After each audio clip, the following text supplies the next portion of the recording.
Hello everyone, I'm Dave Rainwater and this lesson is about the violin bow and how to hold it. A couple of little tips. What you have is the violin bow. It has a frog and a screw that tightens the frog so it moves up and down to tighten the hair or loosen it.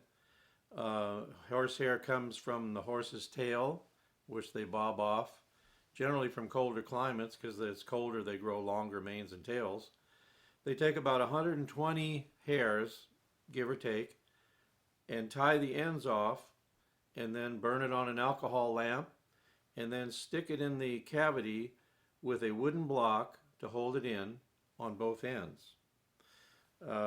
So there you have the violin bow. You want to tighten your bows just about like that. A good bow has a lot of camber. By camber, I mean this ability of the stick to keep the bend in it. A terrible bow, or an old bow that has no camber, looks like this. When you tighten it, by the time you tighten it, it's got all this space in between. That's a cheap bow.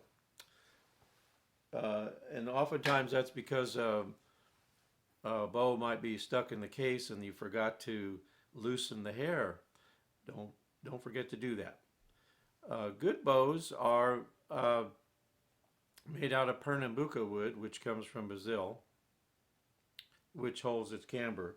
I recommend to beginners, and many professionals do use these carbon fiber bows. You can find them on Amazon for $34.99, real cheap, but well worth it. And you have less risk of ruining the bow by dropping it, and you could break the tip on a wooden bow. You want to rosin your bow. On a new bow, you have to put rosin dust on both sides of the bow, underneath and on top. And I keep a supply of rosin that I powdered in a grinder. And this is a coffee grinder that was never used for anything but that, and it's dedicated. So whenever I come across a new bow, that's what I do. Don't put too much rosin on there or you'll screech. And if you don't have enough rosin, you won't get enough sound out of your bow that you're looking for. All right, so let's talk about holding the bow. What you do is put your thumb under the thumb pad. This here is the thumb pad. Arch your fingers, spread them apart, and gently lay them down on the stick. And if you look at that, that looks like a violinist. And that's what you want. You want to have a good grip on the bow.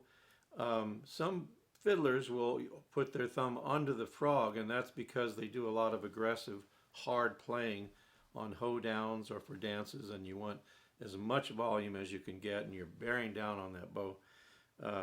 Either way is all right. So what you do, again, thumb under the thumb pad, spread your fingers, arch your fingers, and lay them gently on the stick, spread apart, and then take a look at it. That's what you want to see, all right? And what you want when you're bowing is a fluid wrist, a bend in your wrist. You'll see some fiddle players that have a wrist like a 2x4. They're just going like this, and that's not good. Some of them play well, and it turns out okay for them, but give yourself a chance to play well.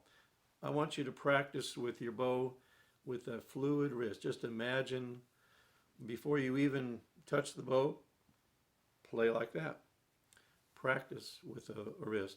And you can watch a lot of fiddlers on YouTube or out in person. Look at the wrist. So practice with that, and that's how you hold the bow. And I hope this has been helpful to you. And we'll see you on the trail. Bye-bye now.